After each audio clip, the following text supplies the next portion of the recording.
can't cook one chicken 3 meals, but Lisa Hamer is going to show me how to do that. And here we are on her lovely farm in Thornhill, and we're going to start by talking about meat birds. Okay. Hi, welcome to Richmond Farms. One of the really interesting things about meat birds is that they're bred and designed to gain weight. They like eating and they like resting and they like growing. And they're actually a bird that's finished in 6 to 8 weeks. That's a good finish time. And if they live longer than that, they start getting a lot of physical problems. So their legs maybe break down, their hearts wear out because they're putting a lot of energy into growing and their hearts can't keep up to their body size. Wow. So that makes a lot of farmers uncomfortable, or small farmers uncomfortable. On the big production line, that bird, that's what everyone eats in the grocery store. They're 6 weeks old, yes, 6 to 8 and weeks they're old. kept in really inhumane conditions in small buildings, no natural lighting. So we keep ours outside as much as we can. And if you were to look at our pen here, what's outside is a very few of our meat birds and a whole bunch of turkeys and a few laying hens, and they're all young. But the meat birds prefer to stay in the barn where the food is handy, and they don't move very much. They're growing for you to have a dinner, to make a meal. Oh, wow. So the turkeys are much more interested in being out. And So the turkeys are these taller ones? Taller ones, and they'll be ones that you butcher them in 4 to 7 months, depending on the breed. Oh, okay. And these white turkeys do grow fast too. These are the ones you'll buy in the supermarket. But again, normally when you buy this at the supermarket, these birds are kept in closed barns and they don't get much natural sunlight and they're treated pretty poorly.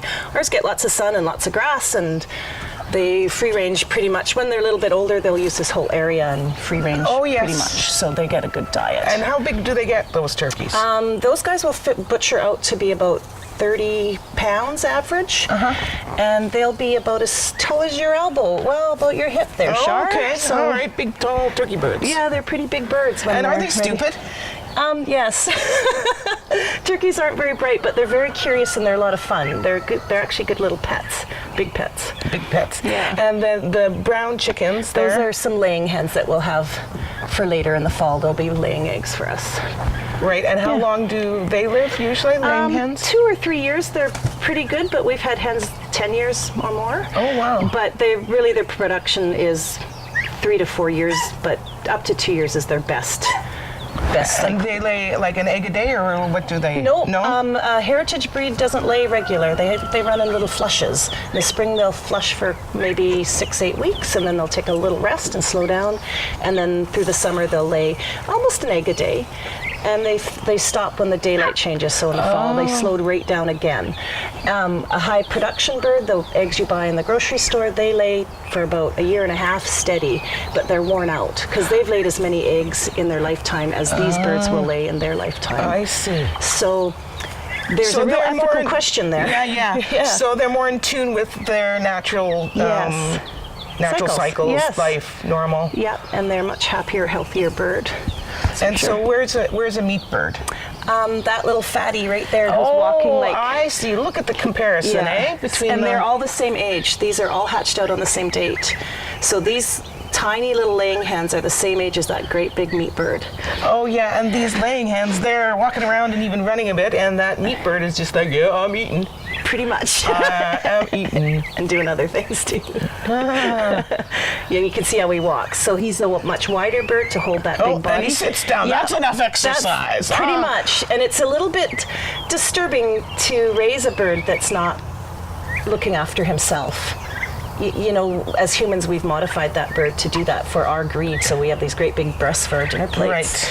Right. And I'm struggling with, do I keep breeding or raising them for my dinner table, or do I spend more money on the heritage breeds because they take a lot longer to finish, so you're feeding them for a longer time to have a healthier bird. I'm in that dilemma right now. Interesting. Yeah. All right, let's go cook some chicken. Let's do it. I got one in the freezer or the fridge ready to go. Okay. So we've had a look at the meat birds, and now we have a meat bird in this pot. Lisa, what are you doing with this? Well, this bird was butchered 3 days ago, and so what I've done is I've let him rest. You let the carcasses rest after you butcher them, and that basically takes the rigor mortis out of the the muscle cells, and the bird relaxes again, and then you get a more tender bird. If you were to throw that in the freezer right away, he'd be tough. So you let them rest for 3 days, and then I put him in a pot with some salt and some herbs and brine him overnight. And what does the brining do? Just add? I think it adds flavor, and it maybe tenderizes them, and maybe puts more moisture in. Not sure. Okay. But that's what Granny did, and that's what we do. That's what Granny did. And I have had turkey here, and it was the most delicious.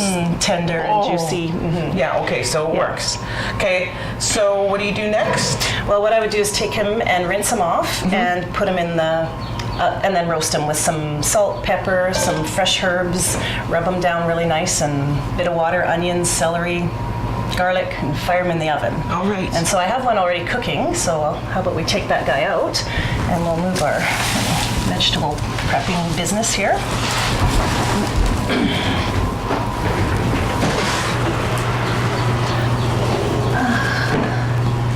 So here's 2 birds that I just cooked up, and they're ready to go. They look beautiful. Yeah. So tell us again, garlic, onion. Celery. Celery. And basically some herbs and spices, whatever you like on your chicken. And they don't look as beautiful as the ones you buy in the grocery store. The skin splits a little bit and they fall apart. There's a few feathers on there. But that's because he wasn't cleaned by a chemical process that actually they defeather them with a wax that they put on and then slip it off. So that takes all the feathers off, and then they wash them with a bleach solution. Ooh. So that's why the bird in the store looks so clean and beautiful, because he's kind of been bathed in lots of toxic business. Oh. So when you get a heritage bird or a farm fresh bird, you might find some imperfections that aren't very lovely, like some split skin and the odd feather you got to pick off. But don't be dissuaded by that. The flavor will win you over every time. So, there you Okay, go. so what's the first meal you make out of the freshly roasted chicken? Well, probably if this was happening tonight, I would have a nice fresh roast chicken. I'd chop that guy up into a few pieces for my family and roast some potatoes, maybe make mashed potatoes, a nice green salad, and any vegetables, anything you like with your chicken dinner. This would be the deal here. Okay, and then most people, chicken dinner, and then everything goes into the garbage. Well, it's disappointing. Lots of times I go to someone's house and we have chicken, and the carcass just goes into the garbage, and that it disappoints me, and it worries me, because people forget that that bird lost his life to feed you, and you've just chucked the half of him away. And there's another 2 meals probably from the carcass that you can eat and sustain your family and have really good healthy food. Instead of opening a box tomorrow night, I'll have probably chicken burritos, or maybe on a cool day a chicken salad with all the leftovers, and the next day maybe some soup. Excellent. Yeah. More respect to the bird. Pretty much, yeah. Okay. Well, we try. So are we right? going to carve this up, or it's too hot? Or? It's probably too hot, so we'll probably let him rest. And remember, when you're cooking any type of meat, when you first take it out of the oven, cover it and let it rest for 10 or 15 minutes, and that way the juices kind of get sealed back in. If you start cutting them up right away, all that steam will take the juice away, and then you'll have a drier bird. Oh, so lots of you're people so talk clever. about dry chicken breast. That's because they've chopped the bird up too early, or their steak, or whatever meat. So we maybe should go out in the garden and get some herbs and spices, or herbs, for our next portion. Okay, are we going to cover this? Yep, this is the lid. Tell me about this roaster. It looks antique. Well, it's very antique. This was my grandmother's, and I'm thinking it's over 50 years old. Maybe she got it when she was married, and when would that have been? I'm not sure. I'm thinking the 30s. Oh, I'm not sure when wow. this. So, yeah, this is really old. It's passed to my mom, and now it's passed to me, and it really is the best pan. It's ugly. No. But it's out of beautiful. all the ones I've bought over the years, we keep going back to this guy. Yeah. Okay, so now we're going to head out to the Yeah, garden let's for go some do herbs. that. Let's go see what we can find out there. What are we going to snip? Well, I have some oregano here. Take a nice big chunk of that out. And a few pieces of some green onion. This is all for our stock, so it's something that we probably won't be saving. It'll go out to my chickens once I've boiled my stock off. And there you go. Those are giant. Yeah, they are kind of big. And what else do I have in here that I want to snip out? And I have something called lovage, which isn't very mature, but we'll go down to this end of the garden and grab some of that. And lovage is a heritage plant. It's an old plant, and it makes all our, let me think, where is it now? Oh gosh, I forgot where I stuck it. Is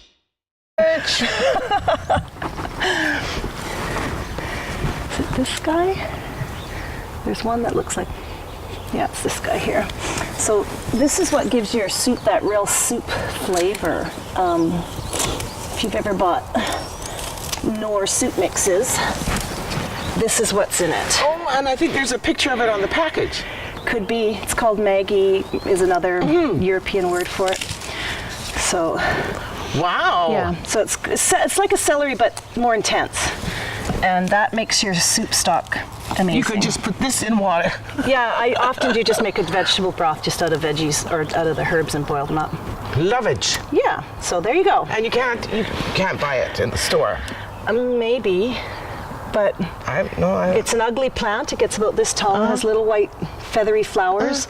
The bees really like this plant and the butterflies. If you put it in the back corner of your yard, it'll grow really nice. You could use it as a bit of a screen. A bush. Yeah. It's not super attractive, but it's big and takes up some space. I love lovage. And you can come out and snip away.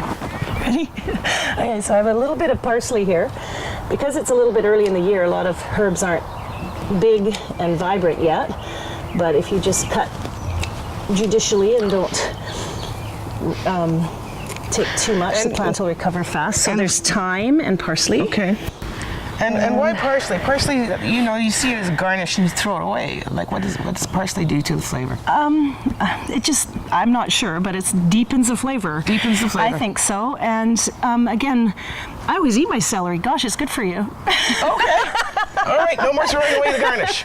And then here we have some sage and rosemary. So I'll clip off a chunk of sage, a couple bits of rosemary.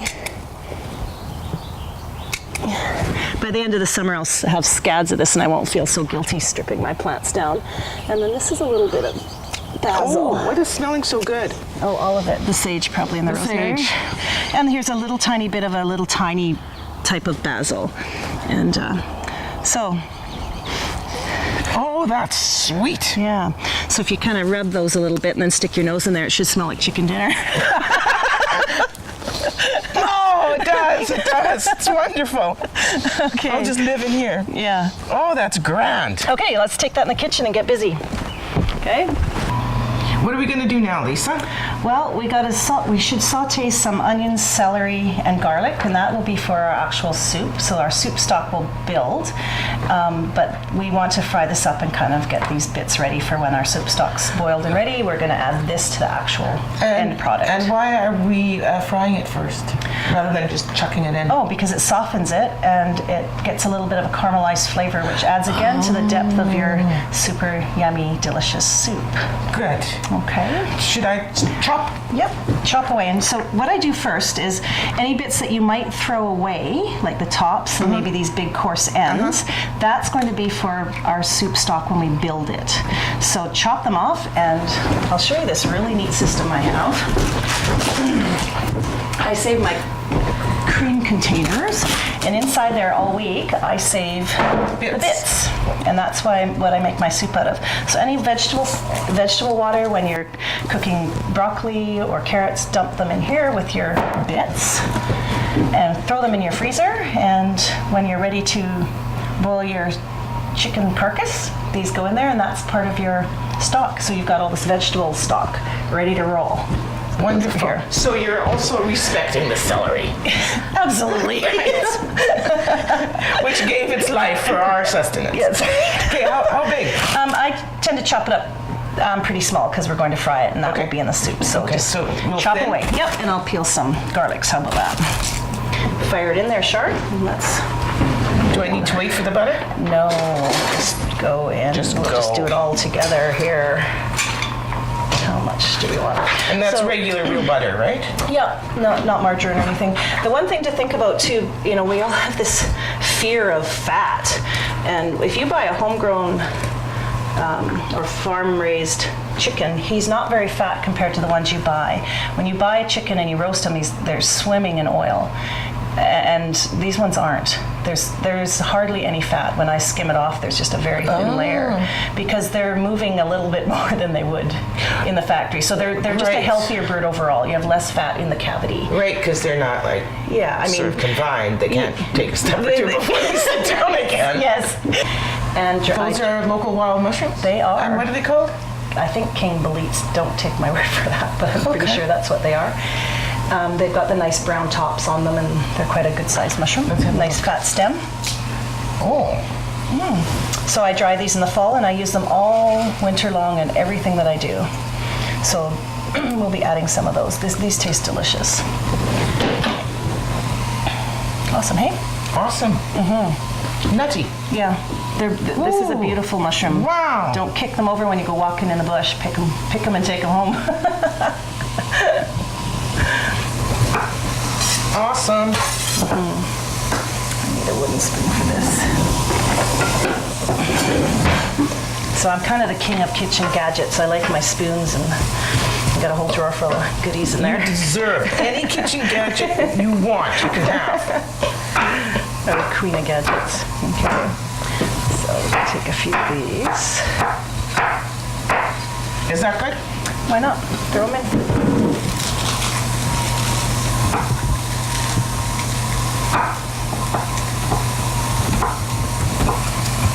What do the mushrooms look like when they're whole and fresh? They have a brown top with a nice fat stem. They resemble like a toadstool, really. They're a nice round top and a real thick stem. And they're usually a fairly big one, the king ones, the smaller, regular, common one, I think. I'm not a mushroom expert, you guys. Their heads are smaller, maybe the size of this spoon. But a nice one would be the big ones like that. Yeah. And last year apparently was a very good year for them. I don't know why, if it was our hot summer and cool fall. I don't know really what, or dry fall I guess it was. I don't really know what the magic was there, but. So let's get an onion going.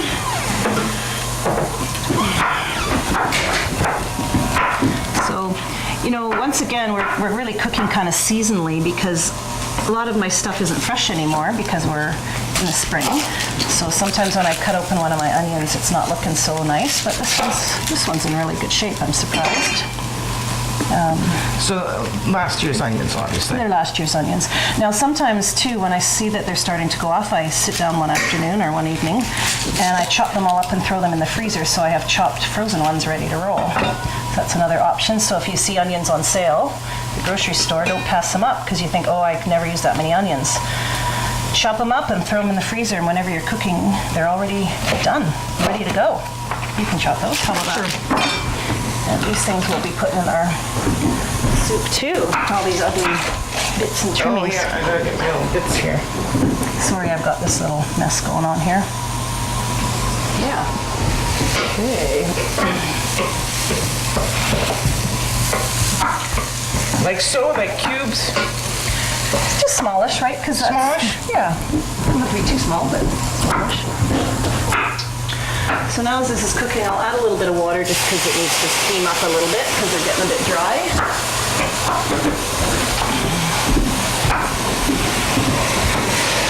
This is looking really nice.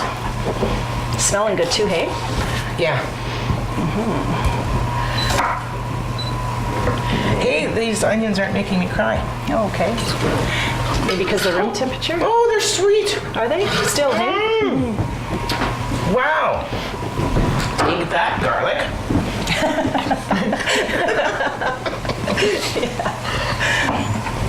So we'll let this do its thing for a few minutes, and then we'll maybe take that chicken apart and get the carcass ready to go. How's that sound? Sounds great. Okay.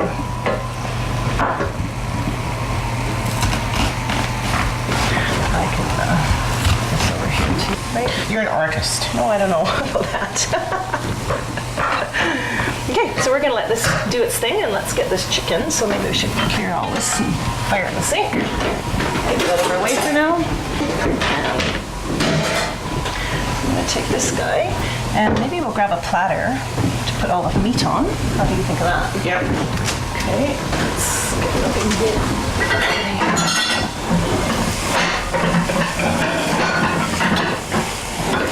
Busting anything.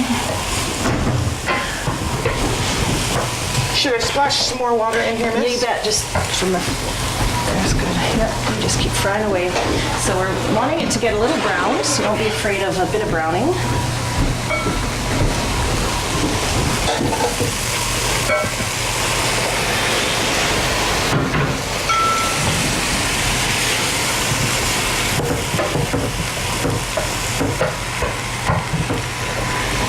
So you can do a very nice job and carve these beautifully with a nice carving knife or something, but I'm actually ripping and tearing because I'm a little bit of a carnivore and don't mind ripping and tearing. Wow. So that's one breast from one of my 7-week-old birds that we got last week on Sunday. It's a bit of a busy day. There you go. Find a little wing in there. Oops. And there's another little wing. One There you chicken. go. So that would be one meal for a family of 4. That would actually feed 6 of us, actually. Is that right? Yeah, because I cut the breast in half. That's a lot of meat. Yes. For one person. Oh, yeah, for sure. I mean, we'd all like to eat that, but do we need it? No. Feel up on others. So this little carcass right here is what we're going to roast one more time for about 20 minutes just to brown it and get a little bit more depth of flavor. Oh. So making soup's a bit of a process, but it's so worth it. And this is something you can do in the evening.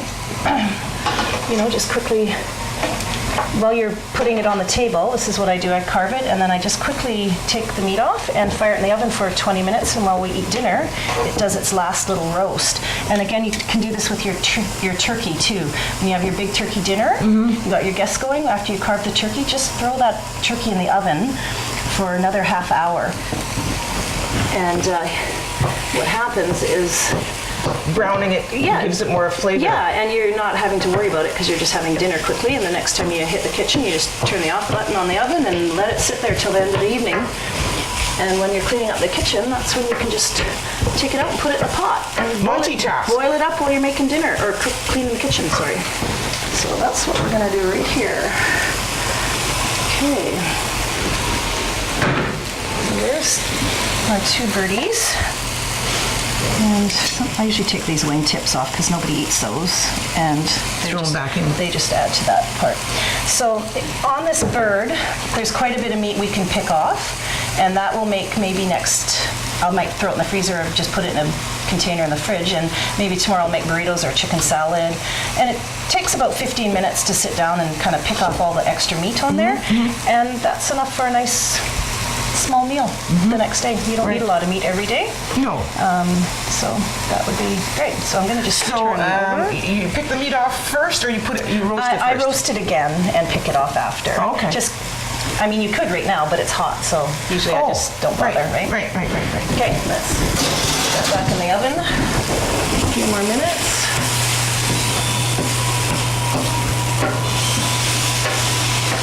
How are those? And what do you roast it at?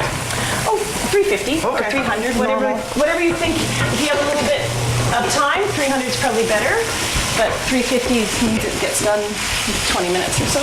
Just enough to brown those bones up and darken the stock a bit. Oh, darken the stock. That's how you darken the stock. That is how you darken the stock. And these guys are just gonna get a pot ready. Is this done, Lisa, or not yet? It's getting there, right? I Add want more them water? softer. You want Oh them no, they're softer? pretty soft. Yeah. Good. So just you can add some water just to get it off sorry. the pan, and you can maybe wait till it starts browning. Like just wait 2 seconds. Wait. Oh. So let this get brown, like maybe not burning, but almost. Then add the water, and then you get more brown More flavor. brown. It's about brown. Okay. Then we take out a great big stock pot, and that's what we're going to put our chicken in when he's all roasted up, the carcass. So, once I've added all my bits that I've saved up all week in the freezer, then I add my herbs, and they're over here. So And where are the herbs going? In there? right in there. Ah. That's where they're gonna, so you don't have to worry too much about their state. Just pick off anything that's kind of dead and dirty and fire them in there. And I saw scissors. right here. I don't even cover that. Oh, I just fire that stuff in there. that's better. Yeah, it's totally easy. And All right, because this is not soup, this is stock. Stock. We're not going to see it. We're Yeah. just going to get the flavor. that's right. And All then right, all of throw this it in will there. be fed to my chickens and my dogs. So this doesn't go to waste even after we strain the liquid off. So somebody's going to get to have a meal out of that too. Enhance their little life there. Okay. So let's put some water in there. Get that started.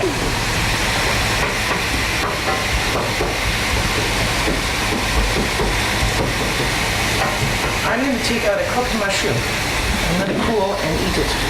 Do that. Is there pieces? You found a big enough piece? Yeah. Okay.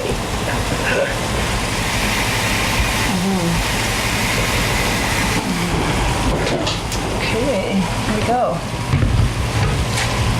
So another little trick I do too is throughout the summer I start harvesting my herbs, and there's a few different ways to, each herb is harvested and preserved in a different way because some of them are better frozen, some are better dried, those kind of things. Some I put in oil and Oh. freeze them in little ice cube kind of shapes and freeze them in an olive oil. So you can use lots of different methods, but each one sort of has a more preferred way Okay, to keep them so freshest. I'm familiar with dried.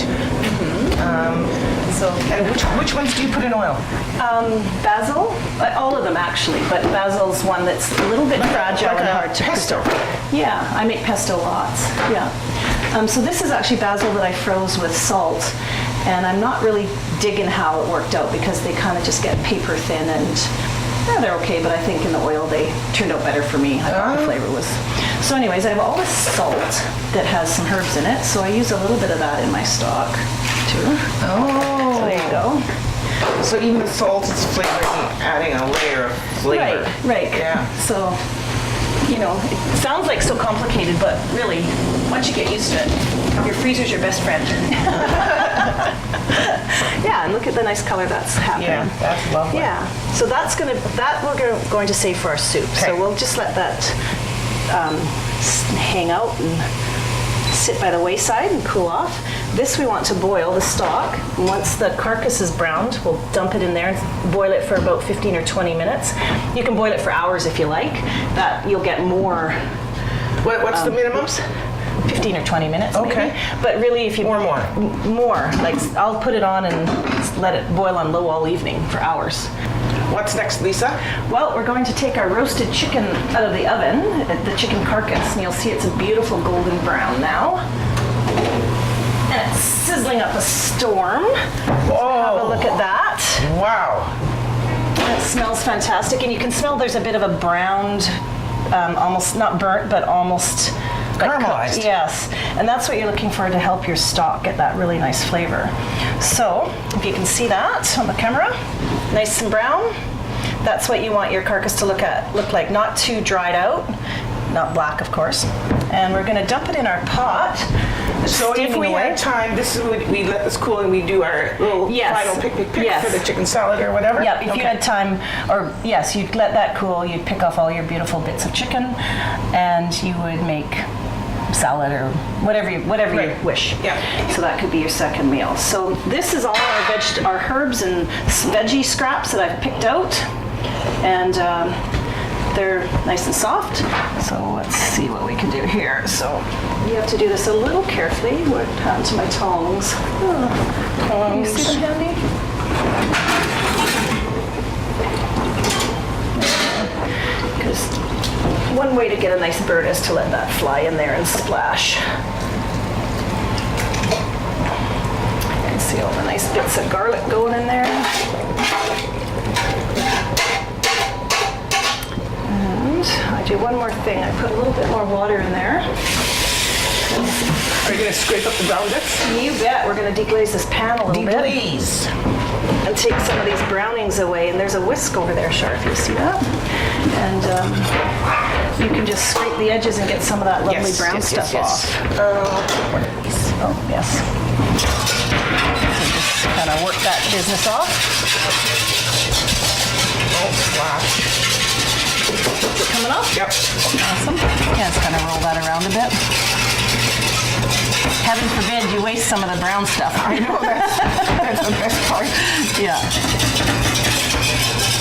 And don't get discouraged with all the bits and icky things, because at the end we're going to strain this and you'll get this beautiful clear golden liquid. Oh, so don't you worry strain about it. Yeah, I strain it. So don't worry about any of the chunky bits or anything. Yeah, because it's not attractive. No, if you want to serve a really beautiful soup, you strain it all up. Yeah. Is that good? Yeah, you bet. Oh, I see. We get a Okay. big splash. You know, right there? Yeah. Look at how nice color that That's is. beautiful. Yeah. Okay, so there we go. So we can take a whole bunch more off, but we'll do that later. Okay, maybe you can dump these in Sure. there. I think maybe we only need about half of that, hey? It's not a lot in there. Okay. So this will be kind of a rich stock because we haven't watered it down at all or reduced. It's been kind of reduced, so you can add more water to that and just season accordingly with salt and pepper and any other extra bits of herbs and things you And like. may I Yeah, put this so in? those can go in now. And the carrots I've chopped kind of fine. I've julienned them, and there's some frozen peas. And I like to add any of the softer vegetables just before I serve. Like zucchini is one of my favorites, and I add that just before we eat. And this is for garnish. Yeah, that you dump a little bit of onion chives on the top. Yeah. Just